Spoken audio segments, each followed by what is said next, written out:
In the 1970s and 80s, people went to Alaska looking for a fresh start, to reinvent themselves, or to disappear for a while. Some of those disappearances weren't by choice. I'm Jim Kallstrom, former head of the FBI's New York office.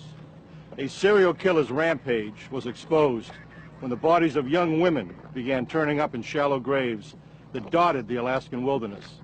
The killer was at home in the rugged terrain, but the hunt for him began 3,000 miles away, where FBI profilers mapped the criminal's mind.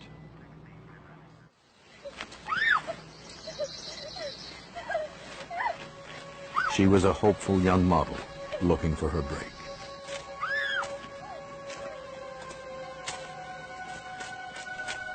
She accepted a job with a man who claimed to be a photographer, but turned out to be a merciless killer.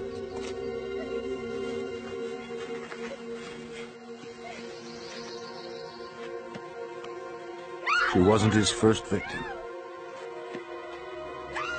or his last.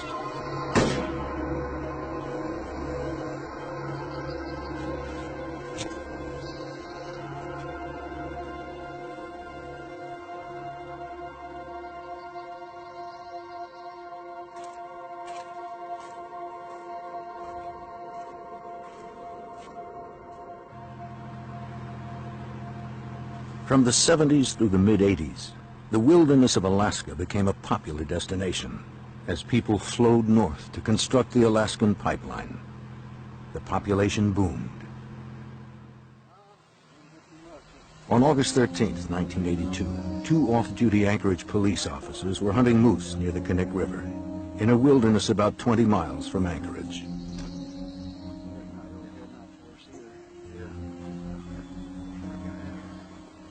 As they made their way through the dense forest, they happened upon partially buried human remains. They left it undisturbed.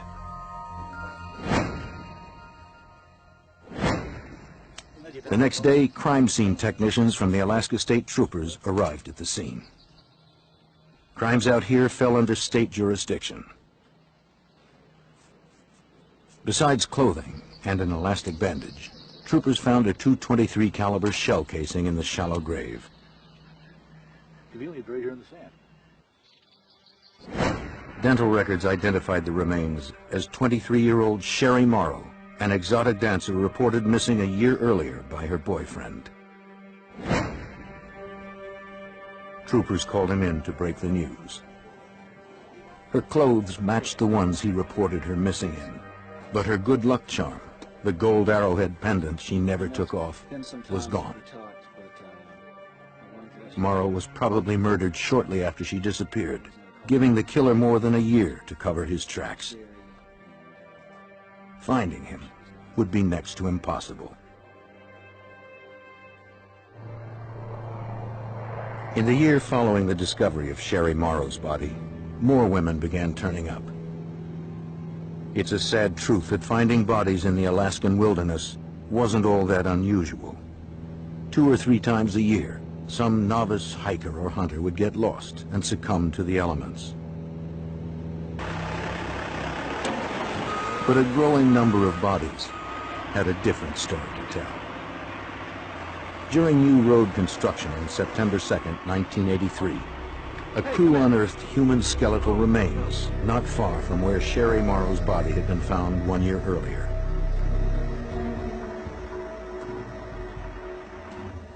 The bones had obviously been here for some time, yet until recently this area of the Knik River was so remote that it could only be accessed by boat or light plane. The remains were identified as 17-year-old Paula Goulding, an out-of-work secretary who had moved to Alaska from Hawaii. She had been missing for 5 months. Like Sherry Morrow, she had taken a job as an exotic dancer to make ends meet. And like Sherry Morrow, a .223 caliber cartridge was found at the site. For Alaska State Trooper Wayne Van Clausen, the connection was frightening. And that's about when everything started to become kind of scary for everybody, because the profile was the same. They were topless dancers from the clubs downtown, but that was certainly when there was the belief that there was a serial murderer out there. 2 bodies had been found, but now troopers believed there were more. They began to revisit missing persons reports. Many of those reported missing were exotic dancers, but in Alaska, their disappearance was not unusual. Missing persons was a relatively low priority. Statutorily, if you're an adult, you have a right to be missing.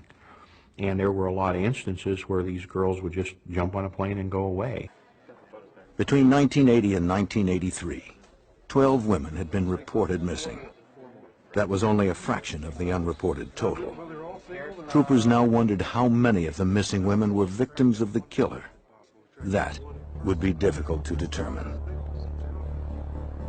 The Alaska State Troopers sent the evidence from the Sherry Morrow and Paula Goulding crime scenes to the FBI's laboratory in Washington, D.C. for analysis.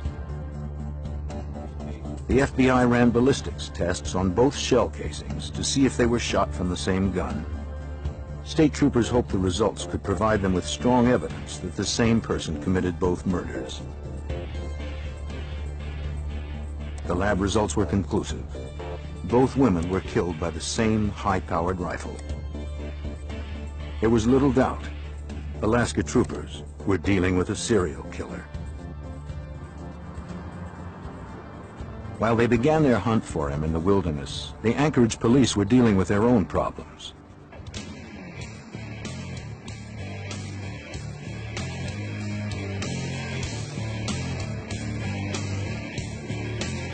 Every city has its dark side, and Anchorage is no different.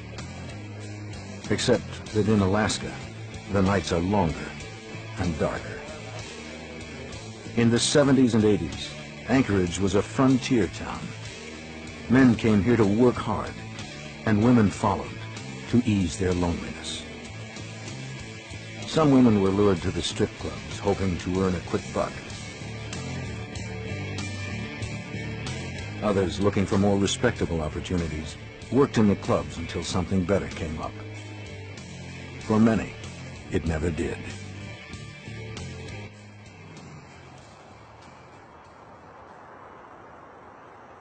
And in the city's streets roamed a stalker. He chose carefully. His victims were hardly missed. For in a city made up largely of strangers, it's difficult to be a missing person.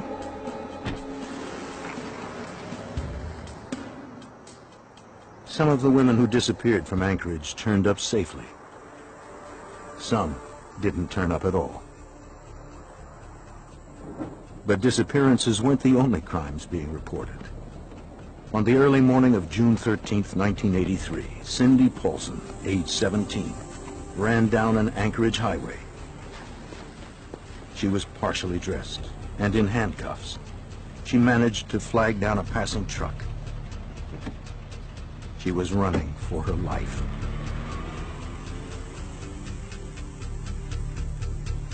The motorist dropped her off at her motel apartment.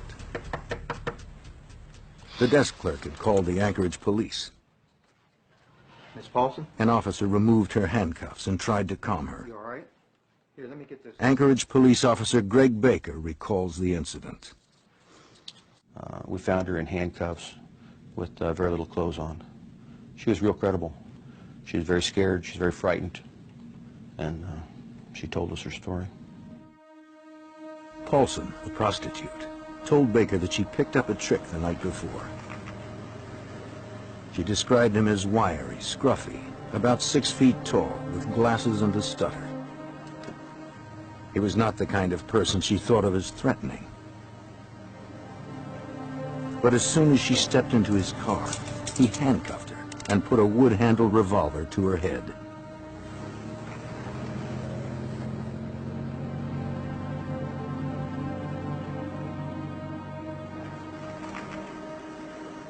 They drove to a respectable residential neighborhood. He pulled her into his house.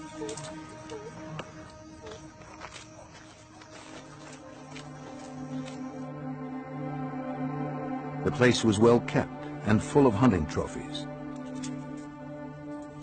He had a chain hanging from the ceiling of his den. He chained her up and stripped her.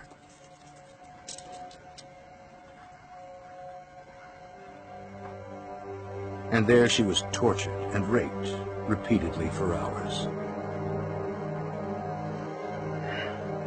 Then he went to take a nap, leaving her there. But he wasn't through yet. He said he was going to take her to his cabin in the wilderness. He said if she tried to get anyone's attention, he'd kill her, and them as well. He told her he already had his alibi worked out. His friends were willing to lie for him. No one would believe her story. They ended up at the airport. She could see him loading a weapon into a small aircraft. She also saw her chance for escape. Her one chance to save her life.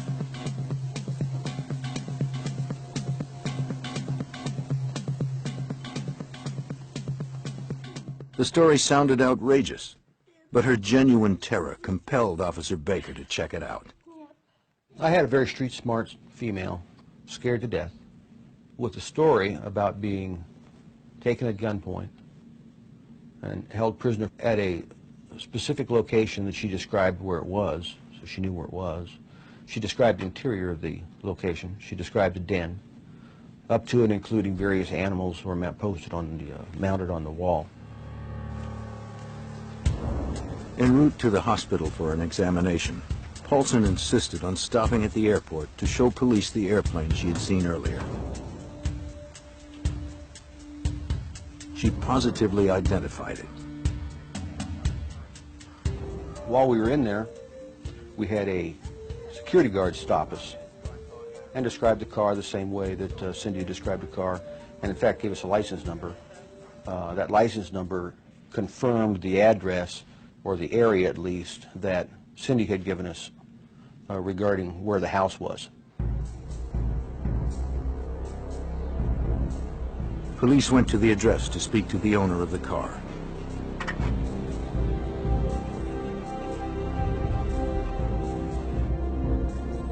They arrived moments before he pulled up, driving the vehicle described by Cindy Paulson. So far, everything Paulson said had checked out, but the suspect had his own story to tell.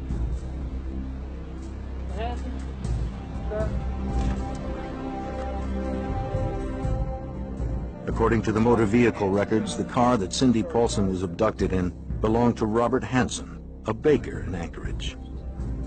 Hansen, who fit the description of the man Paulson described, calmly answered questions. He said he was at a friend's house from 5 p.m. to 11:30 p.m., repairing a seat for his airplane. Afterward, he went to the home of another friend and stayed until around 5:30 that morning. Then he went to the airport and installed the seat. Hansen gave police his consent to search his house. Again, his home was exactly as Paulson had described. That only proved she'd been in the house, not that Hansen had raped and tortured her there. They could find no evidence of that. They did notice a loose-fitting wall panel. Behind it, they found a collection of weapons, but that wasn't surprising. Hansen was an avid hunter. They did find a revolver, but it didn't match the one that Paulson described. The gun, the chain, and the blanket she was wrapped in were nowhere to be found.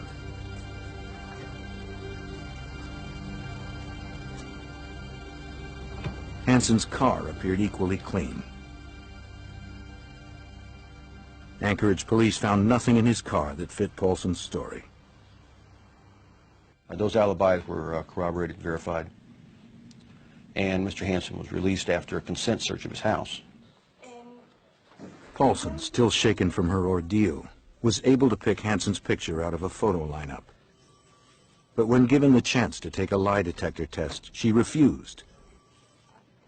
Her occupation gave her an inherent distrust of the police. and gave police an inherent distrust of her. She felt she'd never be taken seriously. Soon after, she left town for a while to try to put the nightmare behind her. Anchorage authorities were willing to let it drop too. I found out because the alibis were corroborated and because they had a problem with Cindy Paulson appearing and disappearing, and of course her lifestyle left a lot to be desired, that the case had been suspended at the Anchorage Police Department. Police had gathered no solid evidence linking her story to Robert Hansen. But for Officer Greg Baker, it wasn't over. He was one officer who believed Paulson's story and wouldn't let it go. The predator, roaming the streets of Anchorage, was still out there, free to claim more victims. Robert Hansen, the most likely suspect in the abduction and rape of Cindy Paulson, had been released for a lack of solid evidence. Officer Baker was still curious. Lately, the Anchorage police had been grappling with what seemed like more than their share of missing persons reports, involving prostitutes like Paulson, or exotic dancers, or women out by themselves. Paulson's assertion that she was about to be put on a plane only reinforced his creeping suspicions about Hansen. He had taken her to the airport where he was going to fly her out with the story that if she maintained her helpfulness, that he'd bring her back and let her go. Well, Cindy was bright enough to know that she was on a one-way trip, and so was I. And so I kind of just put two and two together and figured that he was a very good suspect for the missing dancers. Baker's supervisor had suspended the investigation into Robert Hansen, but Baker couldn't let it go. Cindy Paulson's nightmarish story had too much detail to not have some basis in truth. But no one except Baker would listen to her. He continued his investigation. On the surface, Baker found nothing in Hansen's record to arouse suspicion. He had moved to Anchorage from Iowa 16 years earlier and opened a bakery. It was a huge success. He had a wife and children, and except for his stutter, he fit in completely. When he wasn't in the kitchen, Hansen enjoyed flying his small airplane, a Super Cub Piper. Back on the ground, he took to the woods. He was a solid citizen. He just didn't fit the model of a serial killer. There were plenty of others drifting through Alaska more suited to that role. They didn't have businesses. They didn't have families. Hansen did. He had everything to lose. Frank Rothschild was a prosecutor involved in the Paulson case. Bob the baker. The troopers and the police used to go to his donut shop all the time. It was a very popular place to go. He had a bakery. People knew him. He was friendly. He was just a hard-working guy. Unaware of Officer Greg Baker's local investigation in Anchorage, state troopers were still trying to find their serial killer. Bodies continued to be unearthed in the Alaskan wilderness. Troopers set up a task force to study the similarities between the missing women and the murder victims. They hoped to find a common thread that would lead to a suspect. Until authorities knew more, they did their best to educate dancers and prostitutes about playing safe. For the first time, police and prostitutes were on the same side. According to Rothschild, the goal was preservation. Law enforcement were then and had been for a time advising young women who were working in some of these clubs and who were working the streets to be careful and to advise them there was a maniac out there who seemed to be abducting and killing people. A little digging revealed that Hansen's criminal history was extensive. 12 years earlier, in 1971, he'd been arrested twice for kidnapping, rape, and assault with a deadly weapon. They were crimes that bore an eerie resemblance to what Cindy Paulson had endured. Baker couldn't bring this information to his supervisor. The Paulson case had been officially suspended, and Baker was bucking authority. That left him no alternative. At that time, I gathered up all the reports and background that I could find on Mr. Hansen and carried it over to the troopers. When the troopers received the file from Officer Baker, they were optimistic. Paulson's testimony, along with Hansen's police record from Anchorage, made him a prime suspect in the state case. The troopers' investigation dovetailed with Baker's. They were both dealing with the same maniac. Robert Hansen was their best suspect. I think everybody was looking at him real seriously because he made a good suspect when you looked into him. He had a pretty extensive criminal background, including some sexual assaults. The only problem was the proof. Though Hansen was a violent sex offender, his record indicated nothing about being capable of homicide, nor was there any direct link from him to Sherry Morrow, Paula Goulding, and the other missing women. At this point, troopers didn't even have enough for a search warrant. They knew only that 3 women were dead and 12 were missing. Out there lurked a serial killer. Troopers needed to catch him before he killed again. They needed help. We knew we had a mass murder on our hands. That was not something Alaska had any experience with.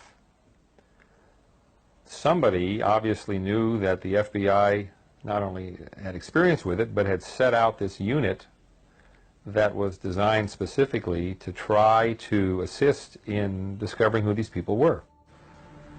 To catch a killer in their own backyard, the troopers called on help from over 3,000 miles away.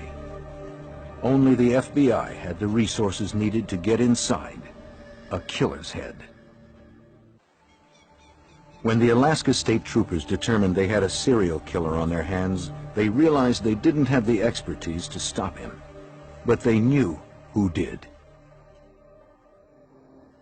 Quantico, Virginia is home to the FBI's Investigative Support Unit. Here, agents attempt to predict behavioral patterns by analyzing a criminal's actions. Retired FBI agent John Douglas helped pioneer behavioral profiling and still works as a consultant. His profiles are based on 25 years interviewing convicted killers. They taught Douglas how to think like they do. He's learned that serial killers are acting out their fantasies of control and conquest. As Douglas slowly wins their trust, he takes them back to the scene of their crime.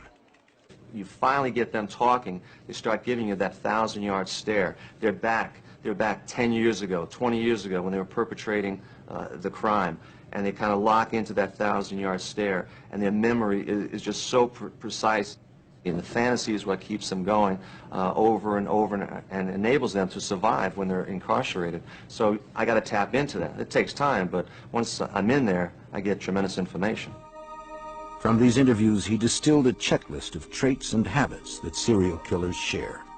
They start young, with lesser crimes such as arson or cruelty to animals. Over the years, their violence builds. To every new case, profilers bring the knowledge of how killers evolve. To understand the criminal, you must look at the crime. You just want to see if you can come up with an analysis based upon preliminary police reports, crime scene photographs, a profile of the victim, autopsy protocol, reviewing that, review the autopsy photographs, do an analysis of the overall crime, the risk level that the subject took, the victim risk level, analysis of the area, maybe the crime scene, maybe you have multiple crime scenes, and then based upon that, you attempt now to come up with a specific type of profile. By examining every aspect of an unsolved crime, a profiler can determine specific characteristics of that killer, such as age, occupation, and physical characteristics. The troopers contacted the FBI to see if the Bureau could work up an analysis of the Anchorage killer. They hoped the profile would sharpen the investigation and bring overlooked clues to light. The troopers gave the FBI what they needed to build the behavioral profile. For a scrupulous, accurate profile, they required only facts from the troopers, no analysis or theories. Trooper Wayne Van Clausen didn't want to lose any time. The information he received from Officer Baker aroused his suspicions about Robert Hansen, but he needed more information. Criminal records were just beginning to be computerized, and he didn't have access to them all in Anchorage. While the profile was being developed, he went to Juneau to collect Hansen's records from the Superior and Supreme Court archives. In his fact-finding mission, Van Clausen researched every town that Hansen had ever lived in. He found reports on Robert Hansen dating back to 1961. He gathered all that he could carry, sent the rest by truck, then headed home. While he was in Juneau, the FBI had come through with a criminal profile of the serial killer. The fact that the killer was so prolific meant to Douglas that he could function unnoticed within the community. Someone who worked independently, most likely a business owner. The killer would be an avid outdoorsman, since the bodies were recovered in remote areas of wilderness. Since he preyed on prostitutes, Douglas concluded the killer had difficulty talking to women, had low self-esteem, and grew up feeling like an outcast. Based on killers with similar profiles, Douglas provided a specific characteristic to explain the cause of those feelings of inadequacy, a feature that bore an eerie resemblance to Robert Hansen. The one that totally blew us all away, I think, is that when they said he's either going to be a stutterer or someone who has a lisp, a speech defect. How do you figure that? But that was one of the things that they suggested might show up. The FBI profile pointed to Robert Hansen, but the depths of Douglas's insight were about to be known. Upon Van Clausen's return, troopers studied the files. The records showed that Hansen had spent 3 years in a reformatory for setting fire to his old high school's bus garage. Based on their work with previous killers, the FBI profilers said the killer would have a history of arson. You have a boyfriend? Yes, actually I do. Yeah. The profile painted the killer as a social misfit. Hansen's court-ordered psychiatric reports from his days at the reformatory bore this out. I'm really busy right now, you know. I don't mean anything like that. His stutter was a social barrier that undermined his self-confidence. Whenever he tried to assert himself, he'd be slapped I have down. work to do, or I'm gonna call security on you. He never forgot the sting. The profile said the killer would learn to function as a normal member of society while his perversions festered within. His record showed that in his 30s, Hansen began working at a bakery. He would brag to co-workers about his kleptomania and the sense of power it gave him.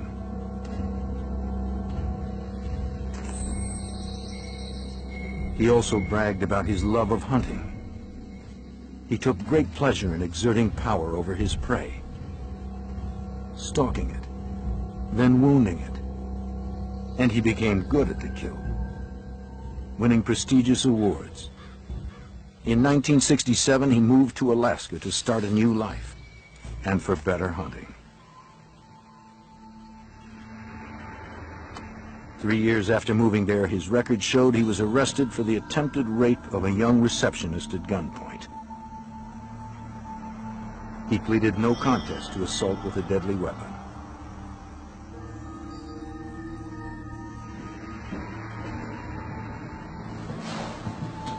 A little more than a month later, he was indicted for the attempted assault of an 18-year-old woman he'd followed home. As soon as the man got to Alaska, he was involved in theft cases, he was involved in abductions, he had psychiatric evaluations showing him to be really unstable and having all kinds of weird sexual fantasies and the rest. True to the profile, Hansen seemed a respectable citizen, so the courts were lenient. In one case, he claimed to have memory lapses and was given psychiatric treatment and 5 years in a work release program. He abducted one of his early victims outside a coffee shop, took her to a cabin in the wilderness, and raped her at gunpoint. She was 17 at the time. He told me, of course, if I called the police, that he would hunt me down and kill me. He told me he was a fine, outstanding businessman. He had never mentioned at any point when during the rape time or before or after that he was married, but he said he's a fine, outstanding businessman and that I was just a kid and nobody would believe me. And he was right. Everything the profiler said about the perpetrator of the serial killings fits suspect Robert Hansen, a truly dangerous man who was passing as a nondescript face in the crowd. While troopers zeroed in on Hansen, they spread out to search for more victims in the Knik River area, where 3 bodies had been found. They believed that the dancers who were still missing may have been buried close to the other grave sites. But troopers came up empty. The area was too large and remote to cover completely. Despite the compelling FBI profile and the past police records, troopers lacked anything tangible to link Hansen to the killings. His police records were too stale, the evidence too circumstantial to hold any weight in a court of law. Investigators hoped that Cindy Paulson could help. She was the only surviving victim to Hansen's current wave of violence. Perhaps she could remember something else from her ordeal. Paulson gave another statement. But this time, she was able to ID one of the guns Hansen had in his possession. Aside from Paulson, Hansen had not been implicated in a rape or abduction for more than 10 years. But in the hopes of strengthening their case and establishing a pattern of behavior, investigators searched for another of Hansen's victims from years earlier, whose experience matched Paulson's. Although this prior victim no longer lived in the area, troopers tracked her down and asked for her help. I had gotten a call from Alaska asking if I would like to maybe help with a conviction for Mr. Hansen. They had explained to me that he had killed, to the best of their knowledge, 7 women. And they explained to me that the last woman had broken free. She agreed to testify when the time came, but troopers still had a weak case. The troopers felt confident they were on the right track. They didn't have enough to prove that Hansen was a serial killer. According to Anchorage Police Officer Greg Baker, Hansen knew that authorities were onto something. One morning I was driving by and I needed to get some donuts for the shift. Mr. Hansen was there and he had a window that he stood in and decorated cakes and cupcakes and cookies. And I remember watching him. He kept looking up at me and you could tell he was nervous. And he kept putting frosting on his thumb. And I liked that. Although investigators had Hansen in their sights, they still lacked the evidence to connect him directly to the crimes. But because Hansen matched the profile so closely, Douglas flew to Alaska to review the case and to brief the troopers and prosecutor Frank Rothschild on how to proceed with the suspect. Douglas was confident that Hansen was their serial killer. The hunter was now the hunted. So the mission was to provide a analysis for them. Does he have the capability to commit a crime like this? And the answer was yes. I believe this prostitute, and I believe he's capable of perpetrating these crimes. Douglas's idea was to bring Hansen in for questioning while simultaneously searching his house. To obtain a warrant, investigators needed to list specific items they believed to be in the house. They knew to look for the gun that Cindy Paulson described, and the one that fired the bullets found in the graves of Sherry Morrow and Paula Goulding.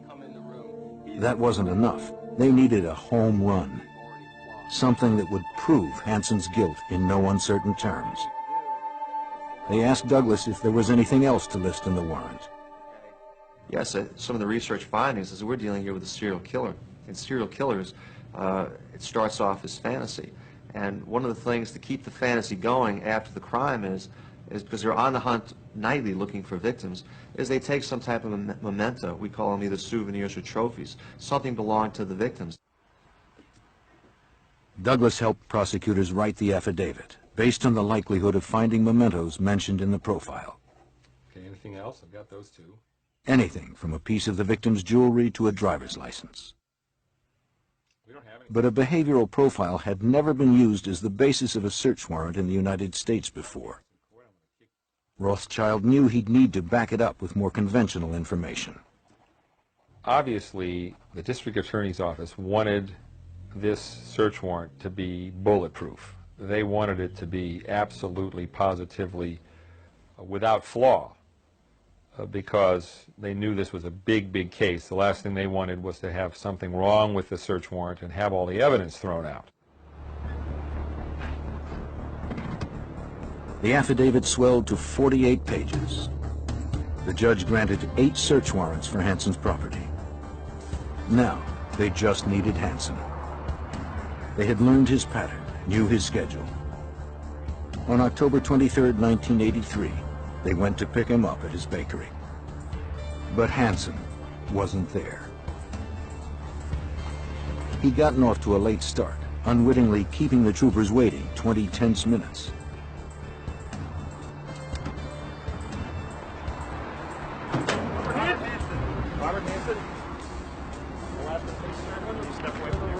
When asked to come in for questioning, he didn't resist. The interrogation room was ready for him. The goal was to keep him off balance, hoping to elicit a confession and avoid a lengthy legal case. Douglas helped the troopers design the interrogation room for the biggest psychological impact. Crime scene photos and related materials were strewn everywhere for Hansen to contemplate before his interview. At the appointed moment, the troopers arrived, and the mind game began. Mr. Hansen? The FBI coached Rothschild on how to play it. Ask him questions in a way that would prompt more discussion. So that's game plan number one. Then obviously, we've got all of these cases that have been investigated. And to get him to talk specifically about those, he's trying to search us out. What do we know? So I could see his game plan was to kind of find out what we knew and play off of that. And my game plan, of course, is to find out what he knew. While Rothschild tried to get Hansen to open up and confess, troopers served the search warrants. Hansen's wife was home. The troopers were extra cautious, videotaping the entire procedure. What they were looking for could be anywhere, even in plain sight.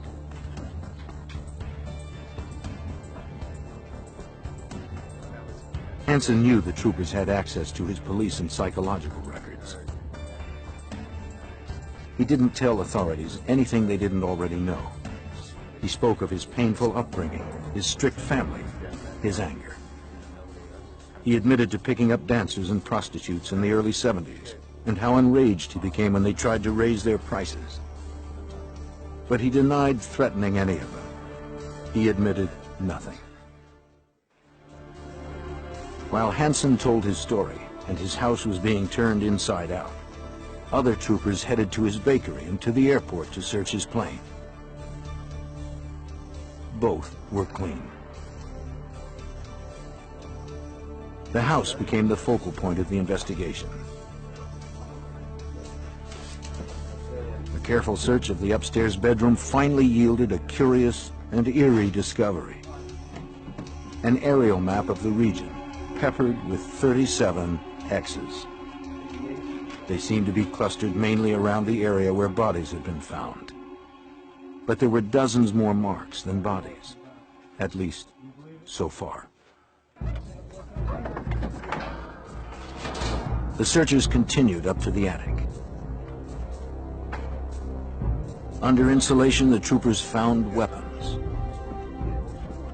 Among the items found were a .223 Ruger Mini 14 rifle, like the one used to kill Sherry Morrow and Paula Goulding, and a wood-handled revolver resembling the one described by Cindy Paulson. Yeah, The search team let Van Clausen know the good news. sounds good. These women look familiar? You ever seen them? The net was closing on Hansen, and he knew it. But he wasn't ready to talk just yet. Take another look. The interview dragged on for hours. It didn't seem like a confession was likely. I haven't. Never seen. While troopers collected the evidence, the case unwound even further.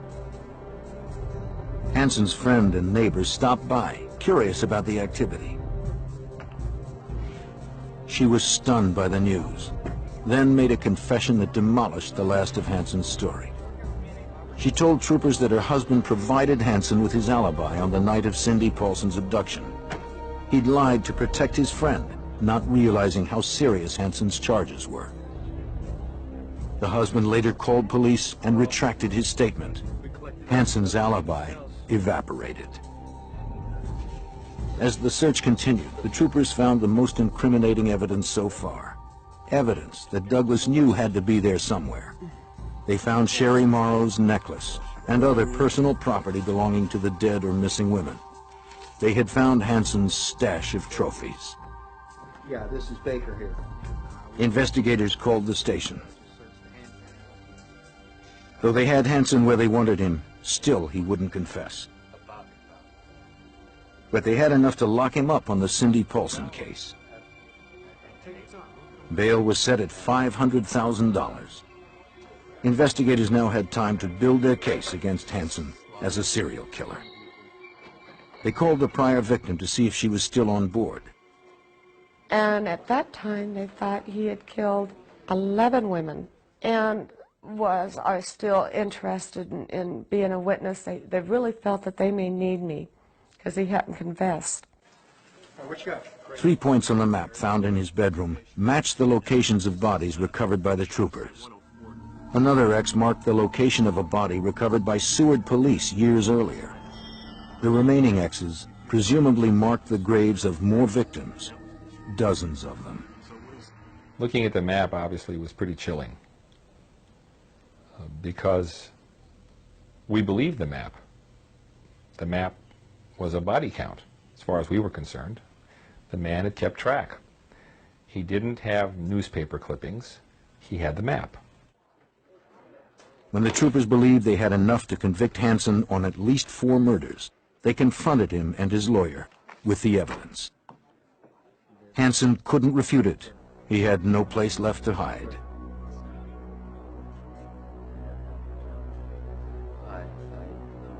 Finally, it was time to confess. Time for Hansen to cut a deal. Hansen said he would confess to the murders that could be proven, as long as the trial was given no publicity and that his family be left alone.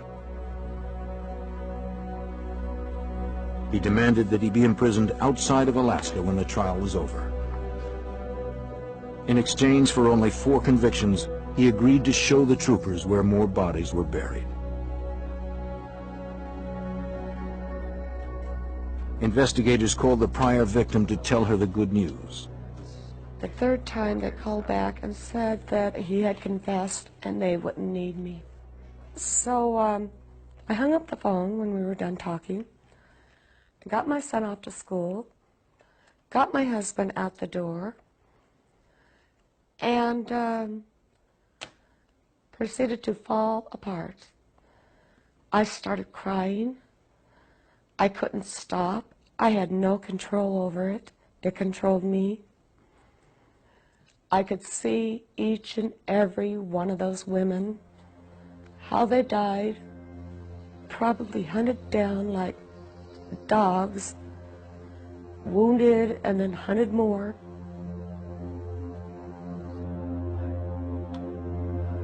In his confession, Hansen described how he would take his victims into the woods and hunt them as prey.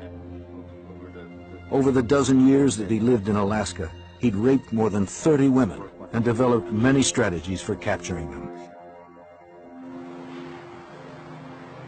Once he found a likely target, a solitary woman like Sherry Morrow, he would befriend her and arrange to meet her at a fast food place. If they were dancers or aspiring models, he'd offer to pay to photograph them. He'd arrive early and stay in his car. That way he'd be certain the woman arrived alone and had no one waiting for her in the parking lot. No witnesses. Then he'd go in and meet his new victim.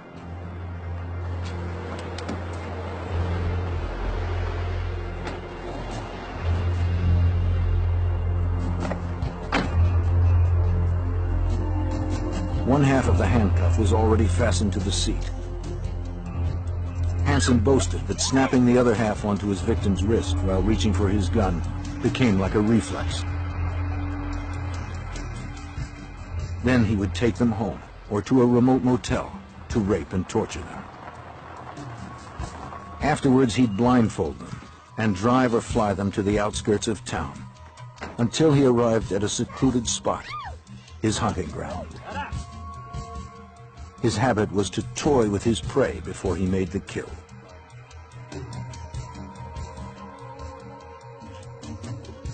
Hansen confessed that in the summer of '83 he devised what he called his summer plan. He sent his family away so he could bring his victims home. When he was done with them, he'd dispose of them in the wilderness.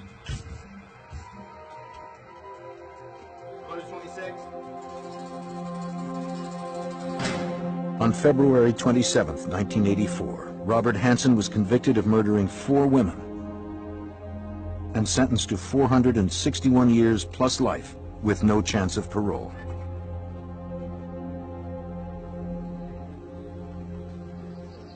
After his sentencing, Hansen accompanied troopers into the field to find more of his victims, represented by X's on his map. A total of 8 victims were found. Some places on the map went unexplored. Bears scavenged others, scattering the remains. Investigators will never know how many of the 37 X's represented one of Hansen's victims. According to John Douglas, the map might have depicted only a small part of his hunting grounds. Killers like Hansen will come into contact with a lot of women, but fantasy is everything, and they may not like the way the person talks or the person dresses, style, and so they'll make a decision. Well, this one will live. This one over here will die. I believe he was good for a lot more cases, and I still believe there was a chance that one of the reasons that caused him to go up to Alaska he was running away from homicides back in the lower 48. In the United States, an estimated 35 to 50 serial killers are active at any given time. Profiling has made them easier to spot and apprehend. Each time one is captured, investigators learn more about their twisted motivations, making it easier to catch the next one.